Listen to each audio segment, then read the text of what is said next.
Trenbolone hillitsee rasvan kertymistä, koska se vähentää Luke-Maxerit. Warning. Hyvää päivää jätkät. Puhutaan tänään Trenbolonesta tai brändin nimeltä Parabolan. Elikkä Trenbolone syntetisoitiin ensimmäisen kerran 60-luvulla ja sitä tuotettiin Ranskassa brändin nimeltään Parabolan 80-97-luvulla. Ja sen valmistus ja määrääminen lopetettiin, koska se aiheutti ihmisissä merkittäviä sivuoireita. Se on nandrolonin johdannainen, mutta sillä on täysin erilaisia vaikutuksia kuin esimerkiksi Decalla tai NPP:llä. Se ei aromatisoidu estrogeeniksi eikä 5-alfa-reduktoidu.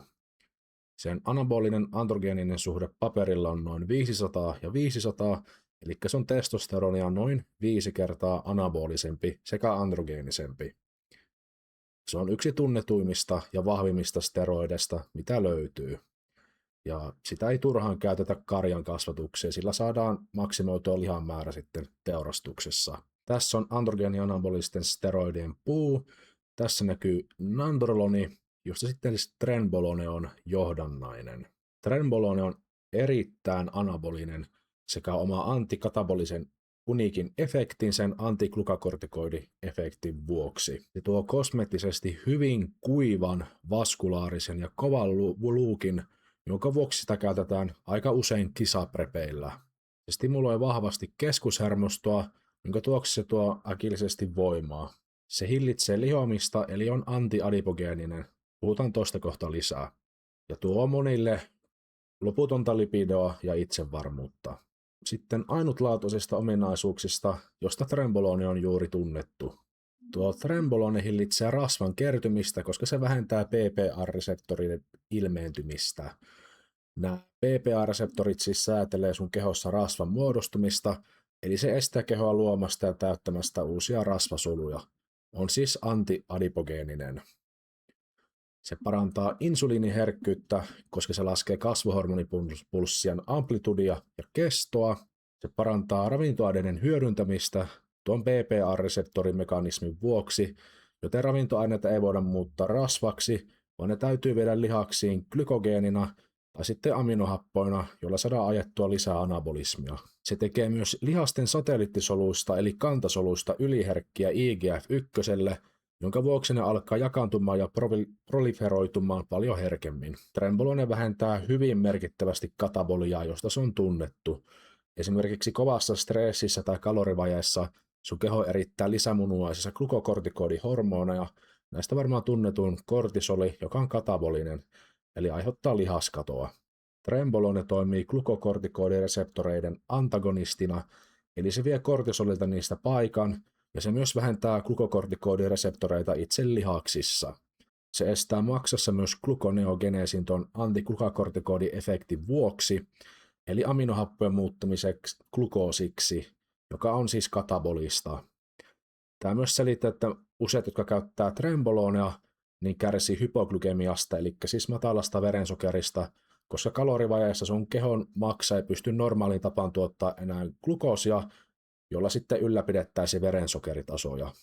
Ja juuri nimenomaan Trenbolone asetaatti on paperilla kaikista Trenbolonin estereistä anabolisin, koska se aiheuttaa vahvimman prostaglandiinisen reaktion, eli esimerkiksi yskän, joka sitten aiheuttaa lihasten satelliittisolussa proliferaatiota, eli jakautumista. Ja nimenomaan Trenbolone asetaattia käytetään karjan kasvatuksessa. Kyllä ne tietää, mitä ne tekee. Ja tietenkin, kun löytyy paljon hyötyjä, niin löytyy vähintään 3-kertainen määrä haittoja.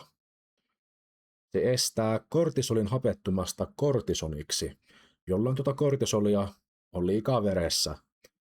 Tämä ylimääräinen kortisoli sitten sitoutuu mineralokortikoidireseptoreihin ja se aiheuttaa verisuonissa tulehdustilaa.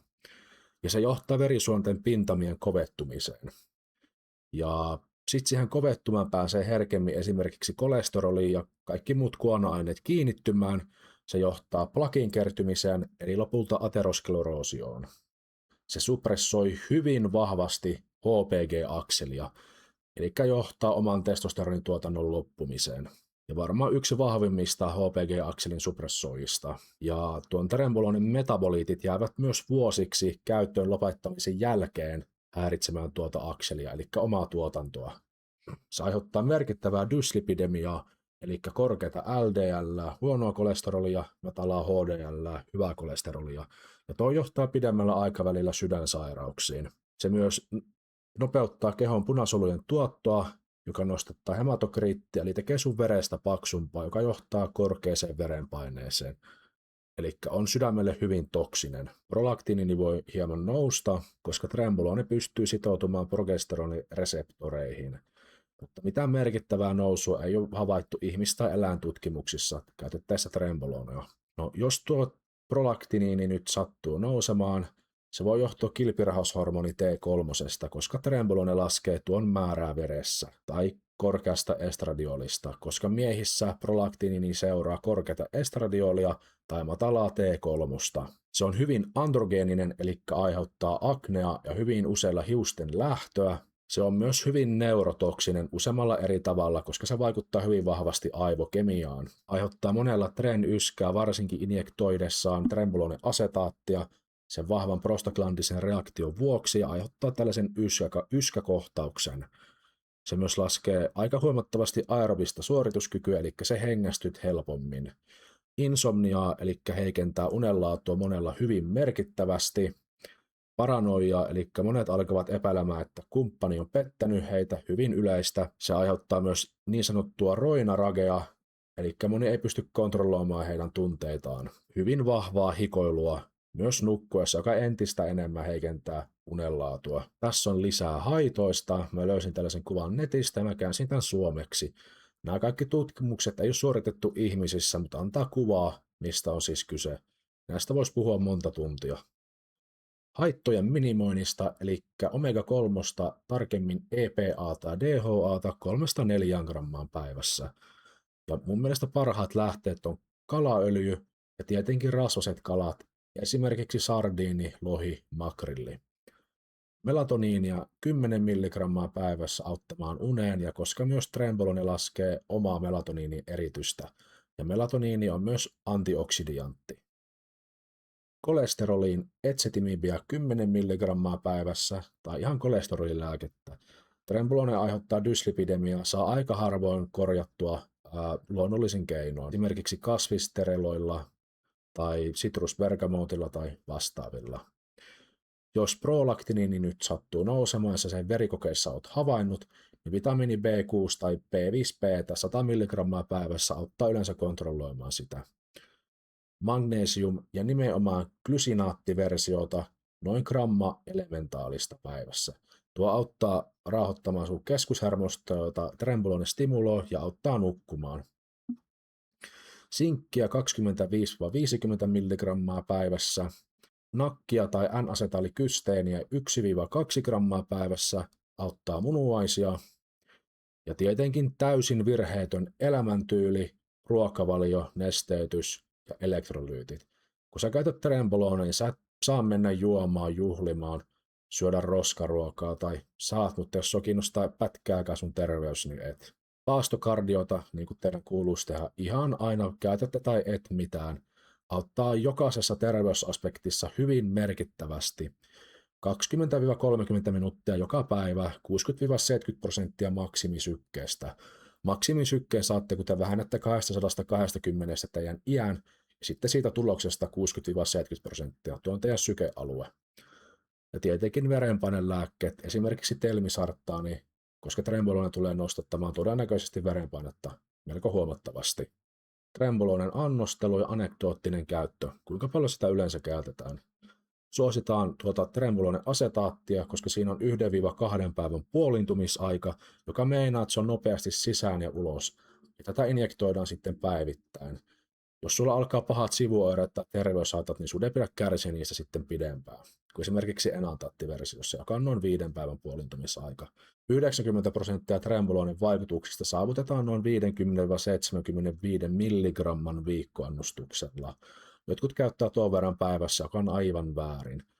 Tuolla viikkoannostuksella saavutetaan jo antiglukokortikoidiefektit, eli antikataboliset efektit ja pientä luukkiefektiä, jota sillä sitten haetaan.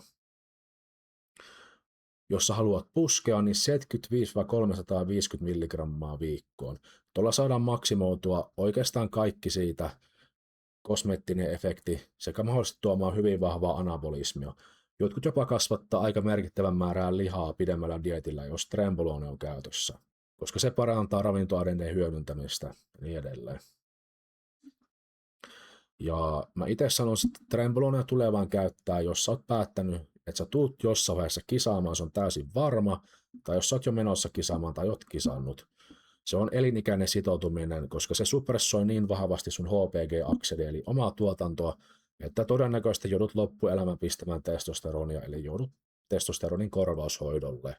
Enkä missään nimessä suosittele aloittelijalle trenbolonea, koska sä tulet saamaan kaikki pelkällä testosteronilla. Mun mielestä varsinkin kisaprepillä trenbolone on oikeastaan pakollinen vähentämään kataboliaa, eli lihaskatoa, kun vedetään ihan kisakireeksi, ja tuomaan sitä luukkia, mitä ei saa yhtään millään mulla steroidilla kuin trenbolonella. Ja kun muut käyttää lavalla trenbolonea, niin sä erotut sieltä joukosta huonolla tavalla. TikTokissa on välillä nähnyt, kun Luke Maxerit käyttää trenbolonea, ja ne luulet, että niistä tulee erittäin komeita, niin mene sun lähisalille ja katso minkälaisia naamoja siellä näkyy ukosta, jotka näyttää paljon trenbolonea. Jos sua kiinnostaa tällainen sisältö, laita seurantaa, mä tuun tekemään varmaan kaikista steroidista tällaisen profiilivideon.